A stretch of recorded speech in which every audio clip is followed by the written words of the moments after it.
अपरा एकादशी जीवन में खुशहाली लाती है। अपरा एकादशी जानिए इसका महत्व और कथा। अपरा एकादशी को अचला एकादशी भी कहा जाता है। मान्यता अनुसार इस दिन व्रत करने पर अनजाने में किए गए पापों से मुक्ति मिलती है और अपार धन की प्राप्ति होती है। हिंदू पंचांग में साल की 24 एकादशियों को सभी तिथियों में श्रेष्ठ माना गया है। एकादशी के दिन भगवान विष्णु के निमित्त व्रत रखा जाता है।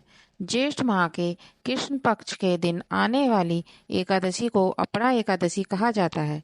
मान्यता है कि अपरा एकादशी जाने अनजाने किए गए पापों को धोने के साथ साथ अपार धन और धान्य देती है।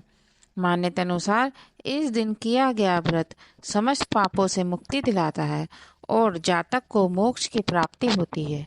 चलिए जानते हैं इस साल अपरा एकादशी कब है और क्या है इस व्रत की पौराणिक कथा। कब है अपरा एकादशी? ज्येष्ठ माह के कृष्ण पक्ष की एकादशी अपरा एकादशी के नाम से जानी जाती है। इस साल अपरा एकादशी 2 जून को पड़ रही है। हिंदू पंचांग के अनुसार एकादशी तिथि 2 जून यानी रविवार को सुबह 5:04 पर आरंभ हो रही है और इसका समापन 3 जून को सुबह 2:41 पर हो जाएगा। उदय तिथि के अनुसार अपरा एकादशी का व्रत 2 जून को रखा जाएगा। अपरा एकादशी का महत्व शास्त्रों में कहा है कि झूठ, निंदा, क्रोध, धोखा देने वालों को नरक में स्थान मिलता है और इसके साथ ही अनजाने में किए गए पाप भी नरक का भागी बनाते हैं। ऐसे में अपरा एकादशी का व्रत करने वाले लोग अनजाने में किए गए पापों से मुक्त हो जाते हैं और स्वर्ग के भागी बनते हैं। मान्यता है कि अपरा एकादशी पर व्रत करने पर गाय, सोना और जमीन का दान करने का पुण्य प्राप्त होता है। जो लोग इस व्रत को करते हैं उन्हें जीवन में सुख, समृद्धि, धन और धान्य से भरपूर घर परिवार मिलता है। अपरा एकादशी की व्रत कथा। अपरा एकादशी पर इस कथा को जरूर सुनाया जाता है। पौराणिक काल में एक राजा था जिसका नाम था महिध्वज।